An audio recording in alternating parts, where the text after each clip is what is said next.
Hi, this is Tom Ray with Crossroads Church in Nevada, Missouri. I'm so glad to be with you today. This is the sermon that I've prepared for Sunday, April 25th, 2021. And it's from the book of Genesis. As you know, we started a new series of sermons in the book of Genesis last Sunday. Today we're going to be in Genesis chapter 1, such a beautiful chapter of the Bible, and yet I think it can also at times feel a little overwhelming. There's so much to take in Genesis 1, and we're going to read it here in a minute. There's so much to consider. There are so many possible questions to try to find answers to. I think sometimes we can become overwhelmed with all of the details of Genesis 1 and miss out on the main purpose of the chapter. I want to start today, as I did last Sunday, by reading a small section from a commentary on the book of Genesis. This one's called very simply Genesis, an Introduction and Commentary by Reverend Derek Kidner. Here's what he writes about this Genesis 1 story. He says, the creation story has stood for centuries as a bulwark against a succession of errors. So he's just saying this chapter has stood forever as a protection against a number of errors. And he lists some of those errors: against the error of polytheism, which is the belief in many gods; against the error of dualism, which is the idea that God and Satan are equal powers at odds with each other, which they are not. God is not equal to Satan, he's greater. Against the error that all matter is evil, which is a way of thinking that has come and gone over the centuries. Against the error of astrology. And, he says, against every tendency throughout history to empty human life of its meaning. The Genesis creation account displays man as God's image and regent.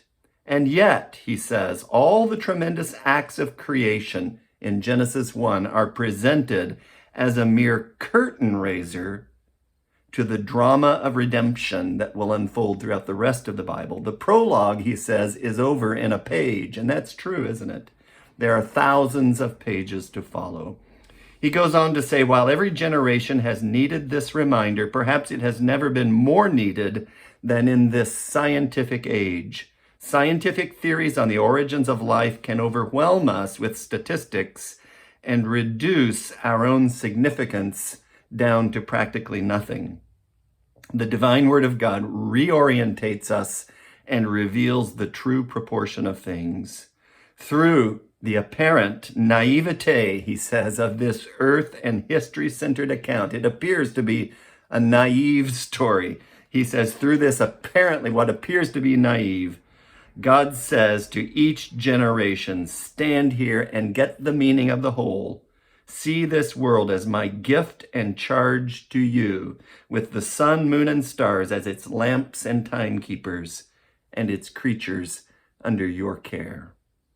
So today we want to get to the meaning of the whole, as he puts it. We want to see things in their correct proportions. We want especially to see God. And so we're going to ask the question, who is God? And what exactly is his role in our lives? So follow along as we read Genesis chapter 1, and also we'll read the first 3 verses of chapter 2. Genesis 1:1. In the beginning, God created the heavens and the earth. The earth was formless and void, and darkness was over the surface of the deep, and the Spirit of God was moving over the surface of the waters. Then God said, let there be light, and there was light. God saw that the light was good, and God separated the light from the darkness. God called the light day, and the darkness he called night. And there was evening and there was morning one day. Then God said, let there be an expanse in the midst of the waters, and let it separate the waters from the waters. God made this expanse and separated the waters which were below the expanse from the waters which were above the expanse, and it was so. And God called this expanse heaven. And there was evening and there was morning a second day. Then God said, let the waters below the heavens be gathered into one place, and let the dry land appear. And it was so. God called the dry land earth, and the gathering of the waters he called seas. And God saw that it was good. Then God said, let the earth sprout vegetation, plants yielding seed, and fruit trees on the earth bearing fruit after their kind with seed in them. And it was so. The earth brought forth vegetation, plants yielding seed after their kind, and trees bearing fruit with seed in them after their kind. And God saw that it was good. There was evening and there was morning, a third day. Then God said, let there be lights in the expanse of the heavens, to separate the day from the night, and let them be for signs and for seasons and for days and for years, and let them be for lights in the expanse of the heavens, to give light on the earth. And it was so. God made the two great lights, the greater light to govern the day, and the lesser light to govern the night. Isn't that neat? Kind of like a night light, the moon is. He made the stars also. God placed them in the expanse of the heavens to give light on the earth, and to govern the day and the night, and to separate the light from the darkness. And God saw that it was good. There was evening and there was morning, a fourth day. Then God said, let the waters teem with swarms of living creatures, and let birds fly above the earth in the open expanse of the heavens. God created the great sea monsters and every living creature that moves, with which the waters swarmed after their kind, and every winged bird after its kind. And God saw that it was good. God blessed them, saying, be fruitful and multiply and fill the waters in the seas, and let birds multiply on the earth. There was evening and there was morning, a fifth day. Then God said, let the earth bring forth living creatures after their kind, cattle and creeping things and beasts of the earth after their kind. And it was so. God made the beasts of the earth after their kind, and the cattle after their kind, and everything that creeps on the ground after its kind. And God saw that it was good. Then God said, let us make man in our image, according to our likeness, and let them rule over the fish of the sea, and over the birds of the sky, and over the cattle, and over all the earth, and over every creeping thing that creeps on the earth. God created man in his own image. In the image of God, he created him. Male and female, he created them. God blessed them, and God said to them, be fruitful and multiply, and fill the earth and subdue it, and rule over the fish of the sea, and over the birds of the sky, and over every living thing that moves on the earth. Then God said, behold, I have given you every plant yielding seed that is on the surface of all the earth, and every tree which has fruit yielding seed. It shall be food for you.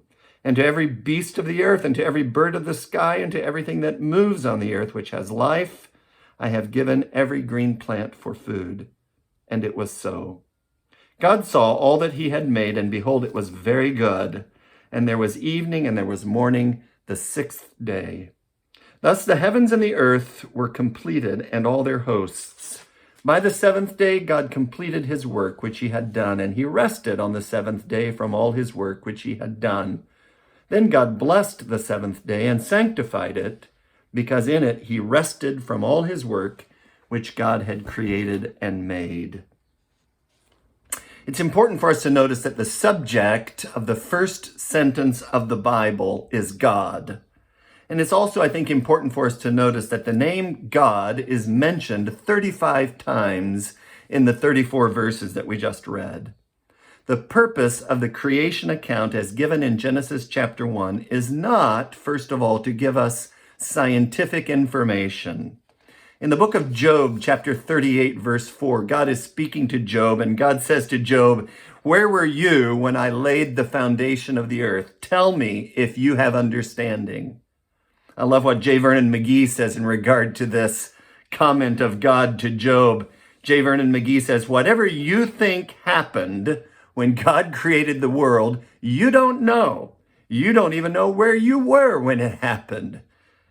God says, where were you when I laid the foundation of the earth? So whenever you read a textbook or whenever you see a plaque at a museum saying 100 million years ago or 200 million years ago, this or that thing happened, take it with a grain of salt at the very least. No one was actually there to report on what happened. Genesis 1 is not written for the purpose of providing us with scientific information. Genesis 1 is revelation. God revealed these things to Moses, who wrote them down many, many years after they had already happened.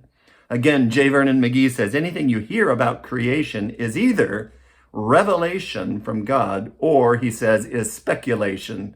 It's either revelation or speculation. There are many different accounts or theories of evolution. There's not just one single theory of evolution, and many of those theories have been debunked. What is the purpose of this creation account? Well, I think for the answer to that, we can go back to 2 Timothy chapter 3, verses 16 and 17. All scripture is inspired by God and profitable for teaching, for reproof, for correction, for training in righteousness. 2 Timothy 3, 16 and 17, that the man of God might be adequate, equipped for every good work. So the purpose of all scripture, including this particular chapter, is for our training in righteousness, our training in spiritual knowledge, our training in spiritual life. It's there for our spiritual growth. It's there that we might know and trust this Creator God more and more every day of our life. It's there so that we might do now the things that He has created us to do. Even among Christians, there are differences of thought concerning the details of how creation happened. For example, the question always comes up, are these 6 or 7 days literal 24-hour days? Well, the Hebrew word that's used for day in Genesis 1 is a word whose ordinary meaning in the Old Testament is a 24-hour day, the word yom.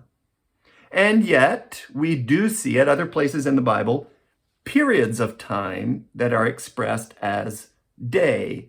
For example, the day of the Lord is that period of time, not just one day, but a period of time in which God will intervene directly for judgment in the world, the day of the Lord. We could also ask this question: why is it that each of the first 6 days of Genesis 1 is punctuated by the statement, there was evening and there was morning, the nth day, but the 7th day is not marked that way? So does day in the 7th day mean something other than a 24-hour day? Is it somehow maybe some unfinished day? Now, I'm not trying to negate the idea of a literal 24-hour day in Genesis 1. That's actually the position I hold to. I'm just pointing out that there are a lot of pieces to take into consideration. You can see how quickly we might reach the point of overload in the book of Genesis and in this chapter. We don't want to avoid relevant questions, including scientific questions, but the purpose of the creation account is for our training in righteousness. God exists. Man is the image and glory of God. Paul says that also in 1 Corinthians chapter 11, verse 7. Human beings are not perfected animals. They are the result, as we read here, of a special intervention of God. They are capable of entering into fellowship with God, of having a relationship with Him. Hebrews chapter 11, verse 3 says, by faith we understand that the world has been created by the word of God, and that what is seen was made out of things that were not visible. So by faith, Hebrews 11, the creation account causes us to see who we are, to see who God is. The creation account should increase our faith in God. As Derek Kidner wrote, we want to see the things in their correct proportions. Now, more and more we hear today, follow the science, right? Well, evolution actually is not good science. Science is about analyzing data, and the data keep pointing us back to the Bible and to a God who created. Let me just give you 3 examples. You may be already familiar with this, and this isn't specifically about evolution, but just showing us a perfect creator God. For example, the size of the earth is perfect, as if it was intentionally made that way. The earth's size and its corresponding gravitational pull holds against it this thin layer of mostly nitrogen and oxygen gases, which extend out about 50 miles from the Earth's surface, our atmosphere, because the Earth is perfectly sized and has just the right gravitational pull that keeps those gases nearby where we need them. Earth is the only known planet equipped with an atmosphere of just the right mixture of gases to sustain plant and animal and human life. Isn't that amazing? The Earth's location is just the right distance from the sun. If we were just even a little further from the sun, we would all freeze. If we were just even a little closer to the sun, we would all burn up. And the Earth remains at this perfect distance from the sun while also traveling around the sun at a speed of nearly 67,000 miles an hour. That's amazing. We maintain this perfect distance while speeding around the sun. And in addition, the Earth is rotating, as you know, perfectly on its axis all the while, so that the entire surface of the Earth is warmed and cooled every day. Isn't that amazing? Think about water, a colorless, odorless, tasteless substance, and yet no living thing can survive without it. And water is a universal solvent, which means thousands of chemicals and minerals and nutrients can be dissolved in it and carried throughout our bodies, even through the tiniest of blood vessels. Water's unique surface tension is what allows plants to draw it up to their top, even to the tops of the tallest trees, so that they can be nourished. And as you know, water freezes from the top down so that fish that live in lakes and ponds can survive in the wintertime. Again, I think evidences of the God who created. Evolution is bad science for at least 3 reasons. Number one, evolution has no starting point. There's no origin for what they say happened. They don't know where the first cell came from or where that primordial soup came from that produced the first cell that then divided and became a multi-celled organism that became a jellyfish, that became a fish with bones that walked up on the land one day, that became one day a Tyrannosaurus Rex over the course of millions and millions of years, that became an ape, that became a man. Evolution can get started because they don't know how it started. The evolutionists don't know how it started, and they know they don't know how it started. So it's not good science. Evolution is bad science because of genetics, DNA, which we've only really come to understand in a bigger way in recent years. DNA is information. DNA is code. And information can only come from an intelligent source. Someone wrote the code that we call DNA. And then third, evolution is bad science because of the fossil record. The missing links are called missing links because they're missing, and they're still missing. There would have to be hundreds, thousands of mutations, links, to go from an ape to a talking, thinking, loving, walking, upright human being. We should be finding many, many, many of these links, these linking fossils. Scientists have cataloged hundreds of millions of fossils all around the world, and still the missing links are missing. Darwin himself wondered why there weren't more of these links between the evolving species in the fossil record. So Genesis is not a scientific account, but the science we have points to Genesis. So yes, follow the science. Here are some of the other creation passages of the Bible. Exodus 20, verse 11, "For in 6 days the Lord made the heavens and the earth, the sea and all that is in them, but he rested on the 7th day." That's straight out of the 10 Commandments. That's a part of the commandment telling us to honor the Sabbath day. In 6 days, the Lord made it all. John 1, verse 1, "In the beginning was the Word." That's a reference to Jesus Christ. "And the Word was with God, and the Word was God.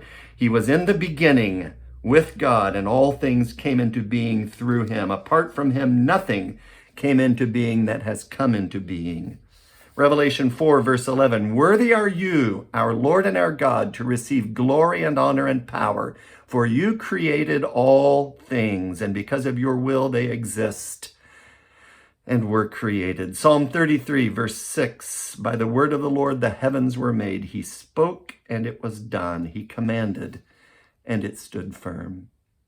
I want in the time left just to point out to you, we're going to make a list of 5 actions of God that we saw in Genesis chapter 1. Very simple, but also profound, I think. 5 actions of God. Just jot them down if you'd like. Number 1, what we see is that God created. That's the first action. God created. Until God spoke, none of this existed. The phrases, "and God said," "then God said," are sprinkled throughout Genesis 1. And God said, and it came in. It was so. This leaves no room for a universe that came together by chance or a universe that struggled somehow for existence. There's not even a hint of evolution in Genesis 1. Verse 2 says, "The Spirit of God was hovering over the surface of the deep, like a mother bird fluttering over her brood." God was personally and powerfully and intimately involved, you see. The first thing that God creates is light. It's a marvelous thing, isn't it? Verse 3, "Let there be light." Light is life-giving, right? We can't live without light. Nothing can. Light is truth-giving. We say sometimes, walk in the light. Light is joy-giving. We love to look outside and see that the sun is shining, don't we? I think that's amazing. The first thing that God created, it says something about who he is. So first of all, God created. The second of the 5 actions that we see is that God separated. Now that's an important detail. God separated in verse 4 the light from the darkness. In verse 7, he separated the waters that were below from the waters that were above. In verse 9, he separates the waters on the earth from the land.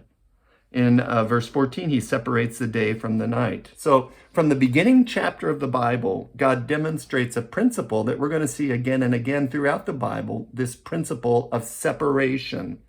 Later, God would command the people of Israel to be separated from the nations around them. God's people today are not to be attached to the world and its ways. Paul wrote in Romans 12, verse 2, "Do not be conformed to this world, but be transformed by the renewing of your mind." So God created, God separated. The third action that we saw is God filled. So when God created, he then filled his creation with an enormous variety of things. Wouldn't you have loved to have seen the world at this moment? You know, Lewis and Clark wrote about the things that they saw on the plains and in the Rockies, and the land and the rivers just teeming with animals and birds and fish. I suppose creation was somewhat like that.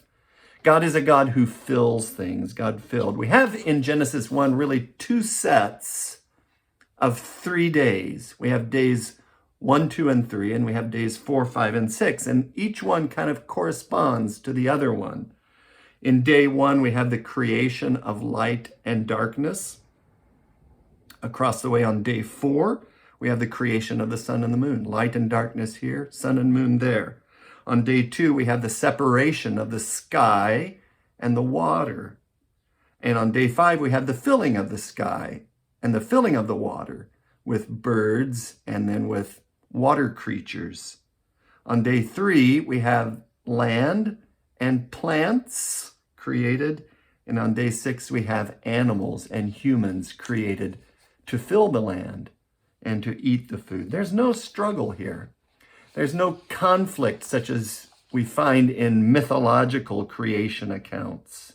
There is only a brilliant and loving creator who assigns to everything its place. God separated its value. God saw that it was good, and its identity. God called it. God called it light. God called it darkness. Those 3 things I think are very important. God assigns to every living thing its place, its value, not just living things, but to everything, its place, its value, and its identity. God is a God who fills. I want you to believe that when you think about God. God is a God who fills. I want you to believe that when you're praying. Psalm 107 says, "He fills the soul with what is good." Psalm 81, verse 10, God says, "Open your mouth wide, and I will fill it." Jesus said in John 7, "If anyone is thirsty, Let him come to me and drink. God created, God separated, God filled, and the fourth action is God blessed. Starting with the water creatures and the birds in verse 22, God blessed them, saying, be fruitful and multiply. Then the humans, verse 28, be fruitful and multiply, fill the earth and subdue it. And then the Sabbath day he blesses. Chapter 2, verse 3, then God blessed the seventh day and set it apart. Again, it's the start of something that we then see throughout the rest of the Bible and in our own lives. The words bless and blessed and blessing appear in the Bible more than 500 times. When God blesses something, which he does here, he's simply saying that that thing or that person will glorify him in some special way. God blessed the creatures. God blessed the man and the woman. God blessed the Sabbath day. It will glorify him as we observe it. And the fifth and final action is this: God rested. We see that in verses 1, 2, and 3 of chapter 2. And it's a rest not of inactivity, because God continues to nurture and to provide for the creation. It's a rest of achievement. It's a rest of completion. It's a rest that points us to the cross. It's a picture of the completion of our salvation. When Jesus died and his last words on the cross were, "It is finished." God rested, and as Christians, we can know an inner rest. We do know inner peace, and we look forward to a day when we will experience eternal rest. The Bible says, precious in the sight of the Lord is the death of his godly ones. You hear that sometimes at funerals, and it's a statement that reminds us that for the believer in Jesus Christ, death is rest, such as we see here. So much is said here in Genesis 1. God created, God separated, God filled, and God blessed, and God rested. And so I want to finish up by trying to answer a couple of the questions we started out with. Who then is God? In the beginning, God. What does he do in our lives? Here's 5 short answers. You might be able to think of others or better ones, but 5 answers to those questions as we conclude. 5 answers that we find in Genesis 1. Number 1, God is living and unmistakably personal. He plays an active and intimate role in our lives. Sometimes we see it, sometimes we understand it, sometimes we're ignorant to it, but this is what he's doing, and this is what he wants to do. He wants to play an active and intimate role in our lives. He gives things place, value, and identity. Number 2, who is God? He is a God who spoke truthfully when his son said to the disciples, "Apart from me, you can do nothing." John chapter 15. And that's true. And we see it in the creation account. Apart from God, we really cannot do anything. We can't have successful marriages. We can't build a church. We can't maintain our own personal priorities without God's help and involvement. We can't be happy unless God is involved in our lives. Number 3, he is a God who has work for us to do. He has given us a world to take care of still today. He has given us people to take care of and people to reach with the gospel. He will ask us one day to step up to the judgment seat and to tell him about the work we did during our lives and the work we did not do. He's a God who has work for us to do. And number 4, he is a God who is in control. Remember that this week. He created all of it. He created it perfectly. He will recreate it one day. He created it, and despite the fears of this past year, and despite whatever personal fear you may carry within you for reasons that only you are aware of, he created things and he is still in control. He is a God who's in control. And then finally, he is a God who would love for you to remember today that you are his special, planned ahead of time creation. You see, Genesis 1 tells us that your life is not an accident, that we are not random, rudderless beings. You have a heavenly Father who ordains your steps and your stops along the path of life. Someone has written, he has a wonderful life tailor-made to your specifications. Your personality is uniquely yours, wisely and imaginatively given to you by the Creator God. Your calling in life, whatever it is unique, uniquely and powerfully yours as a part of His plan for you and for those around you. Your legacy in life can be achieved by no one else in this room, by no one else on the earth. He means it to be that way. This week, He will assign again the tasks that are yours, and He will equip you also to do the work that He gives you to do as you move, and we move toward the day when we will all together celebrate Sabbath rest with the Lord. All Scripture is inspired by God and profitable for teaching, for reproof, for correction, for training in righteousness, that the man and the woman of God may be adequate, equipped for every good work. May the God who was in the beginning equip us and make us adequate for the days to come. Shall we pray together? Thank you for being with me.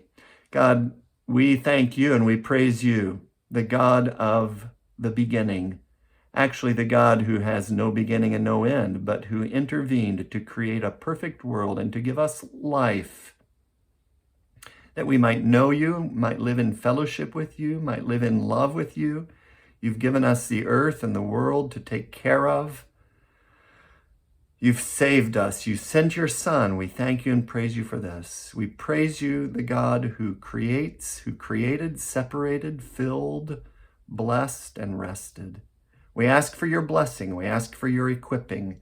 We pray that what we've heard and read and thought about today would be a part of that equipping, part of that training in righteousness, that we would be, by your grace and your word and your Spirit, adequate for all that lies ahead of us today and in the week to come. We pray for a world that needs to know you and ask that you'd give us boldness to share the gospel, the good news of Christ, with people around us. We ask all of these things in His name. Amen. Thanks again. Hope to see you next week. Have a great week in between. Bye-bye.